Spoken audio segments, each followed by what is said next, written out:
Hey everyone, this is Josh from before. I'm releasing this video on February 22nd. The date is 2/22/23 and we're celebrating Two-Face Day. We've got two videos coming out today. The first was a review of this Batman 66 Two-Face figure.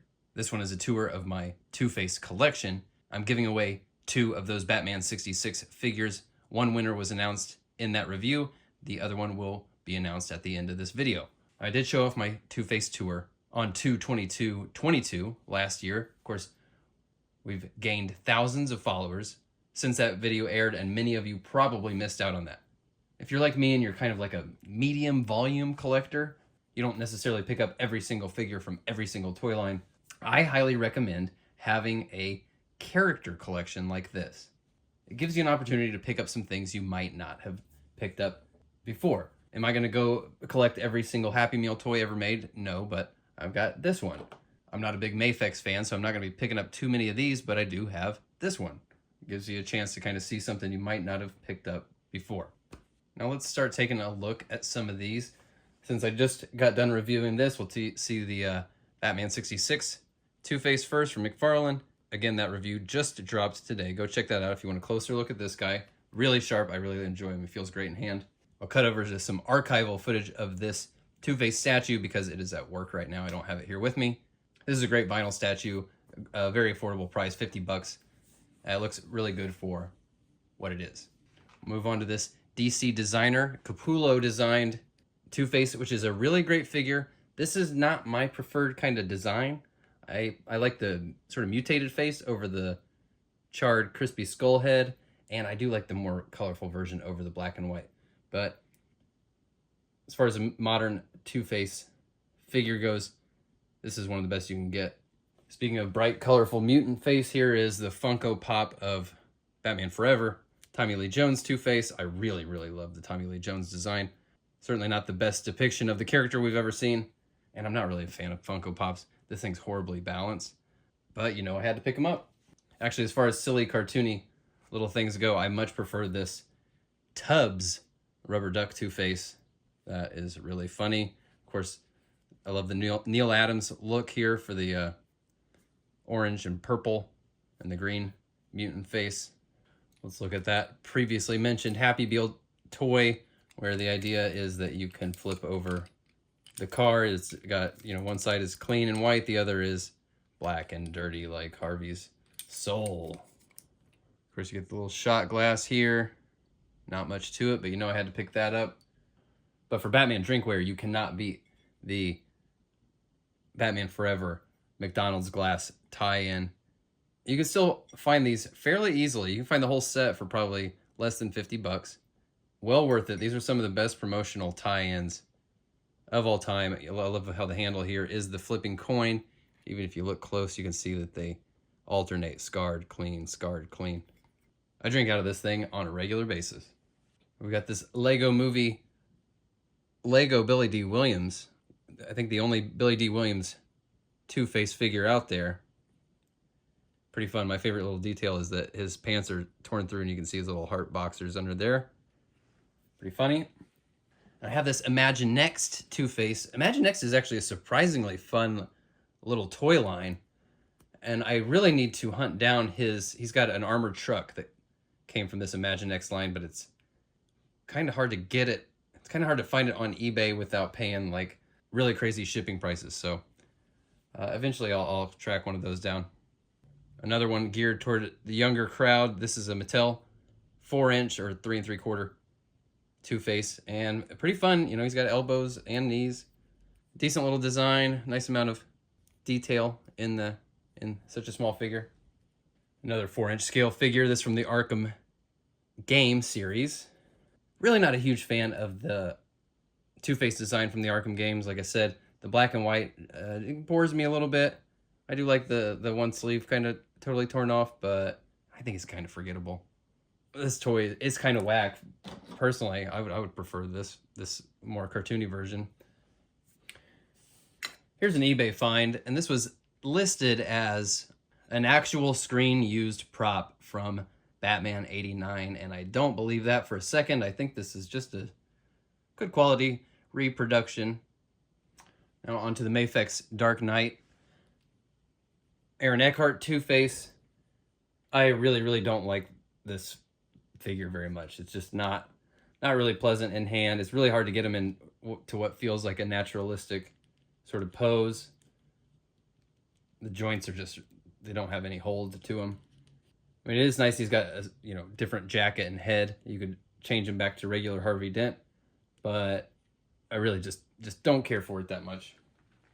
Now this is a Kenner animated series Two-Face. This came in a 2-pack, and of all the things in this collection, this is the one that I would recommend hunting down and picking up, because this 2-pack came with this Arkham Asylum gate here, and this thing just cannot be beat. Of course, the figure came with this fun little straitjacket thing, but beyond that, it's not a particularly fun figure in hand. Keeping with the animated series, here is a carded Wave 1 Two-Face figure from the animated series. And the Kenner line, of course, does not match the design from the series much at all, but he looks good. You know, this blister is kind of starting to show its age. This guy might be coming out of here at some point. We'll see. And now from the first of the 2 recent animated series lines, the first of these these were pretty god-awful. I got this guy out of the box and had him for all of 2 seconds before this happened. Got these terrible over-engineered hips with these front-facing pegs. Really ugly. Face sculpt doesn't feel like it's really quite there. This guy's kind of whatever for me. Of course, the second series was the much better version. They beefed up the legs a little bit so they don't have those tiny toothpicks to stand on. He's balanced much better. Face looks much more like the animated series, and it had tons and tons of accessories. Again, the black and white bores me a little bit, but this is a classic look, the animated series here. Now let's take a look at some of these cars. Got this Hot Wheels one, pretty wacky looking vehicle there. Of course, white and clean on one side, and the other side is all purple, and it's got cutouts, and who knows what is happening there. Hot Wheels, kind of a whatever one for me. This one's a bit more interesting. This is the Jada brand one, and it is a 60s Cobra. Just a black and white 2-tone paint job on there. But it does come with a little die-cast figure that I think I will probably cut that little base off eventually, and he'll be like a little Two-Face action figure that I'll have one of my Two-Faces holding. The best of the cars, though, is this Corgi brand 50s style Two-Face car. It's got a big coin on the hood, which makes no sense, but I really like that green and purple paint job. I like the style of the car. Old 50s hot rod.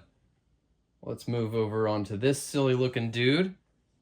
This one definitely geared more toward kids. Is a Mattel line that had these very Saturday morning cartoon looking figures.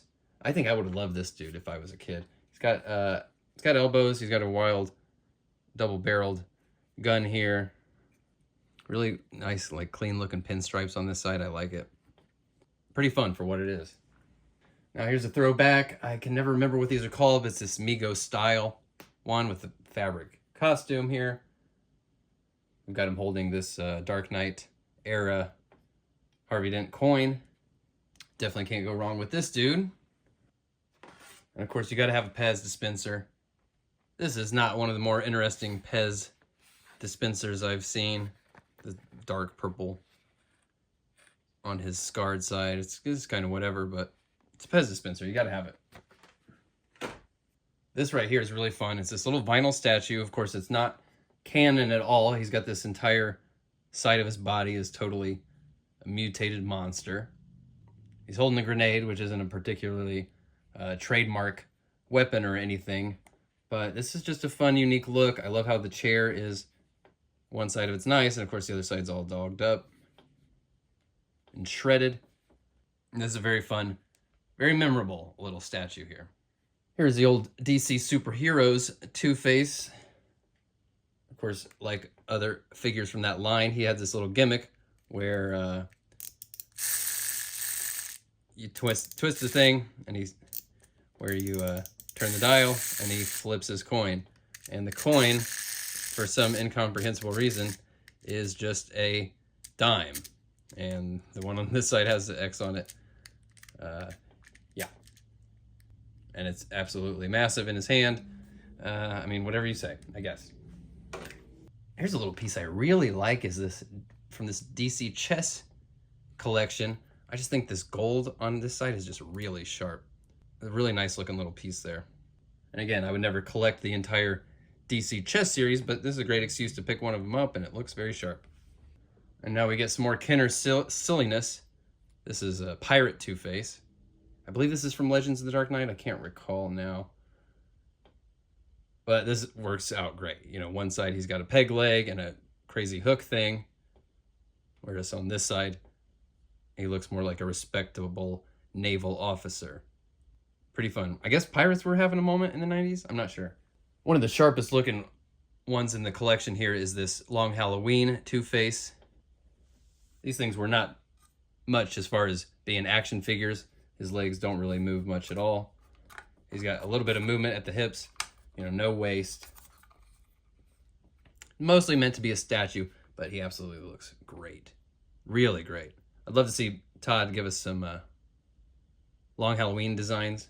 Some of these Tim Sale looks. This thing's a beaut. Now we get to the one that started it all. This Batman Forever, Tommy Lee Jones Two-Face figure.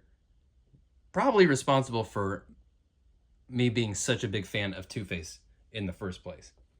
This figure came with a role-play scale coin. I'll get to that in a minute. He's got a gun permanently sculpted into his hand. They can't even include guns with the figures anymore. This is truly a relic of a bygone era. Decent likeness on there, right? This guy was a blast. Many, many hours spent playing with this figure as a kid. And now my favorite figure in the whole collection isn't even really Two-Face. It's Batman, but it's Batman as Two-Face. This is from the Batman Reborn line. Such a cool looking figure here. The coin sculpted in to this one hand. Some subtle differences on each side of the belt and the arms. Great looking head. Rumor is that McFarlane's going to be doing this Batman Reborn Two-Face Batman. Not been confirmed, but it is rumored, and many times those rumors come out to be true, so keep an eye out for that one. This guy's pretty pricey on the secondary market now, so that'd be great if Todd would put one out, because this is just such a cool looking figure. Now finally here we get to the coins. They are in order of my least favorite to most favorite. At the bottom of the list is the new Batman 66 McFarlane Two-Face coin, which is a very fun addition to the figure, but it's a bit plasticky, you know, compared to everything else. There's just nothing chrome or coin-like about it, but I ain't mad at it. I'm very glad that they included this with that figure. Now I've got a replica of Harvey's coin from The Dark Knight here. This is actual metal. Not the best looking. In fact, this wash on that is a little heavy, but the heft is really nice. Now the Kenner one that came with the Batman Forever Two-Face. This one's high up on the list just really because of sentimental attachment. I really did spend a lot of time using this role-play scale coin and flipping it and deciding the outcomes of what was going to happen to Batman. It's just plastic, but it does have that nice chromed out shine. And now my very favorite one is from Bottleneck Gallery. Again, this is also real metal, and this is an animated series style Two-Face coin. And on the clean side, it's got Harvey Dent's face, and on the scarred side, his scarred face. This is a cool, unique looking take on that. As a fun little keepsake there. Looks really sharp. And that brings us to the end of the collection. Certainly not complete. I've got a few things I still want to add. I slept on both of the Mezco Two-Faces, and kicking myself for that because the secondary market prices are very high, like all Mezco releases. And I would really like this Mondo animated series poster. I think that's a fantastic design. Again, it's Mondo, so the secondary market prices are through the roof. Thanks for joining me as we celebrate Two-Face Day, February 22nd. Let me know who your favorite Batman rogue is. Let me know if you have your own character collection similar to this one. To celebrate Two-Face Day, I'm giving away 2 of these Batman 66 Two-Face figures. Winner number 2 is Gabrielle Marfia. Congratulations. Get in touch with me through the email address on my channel homepage or DM me on Instagram, and we will get your address and get this sent to you. Thanks to everyone who participated. Congratulations to our giveaway winners. And if you're on the fence about whether or not you should leave a like on this video, I'll just flip a coin. All right, gang. Thanks for watching. I will see you all very soon. Bye.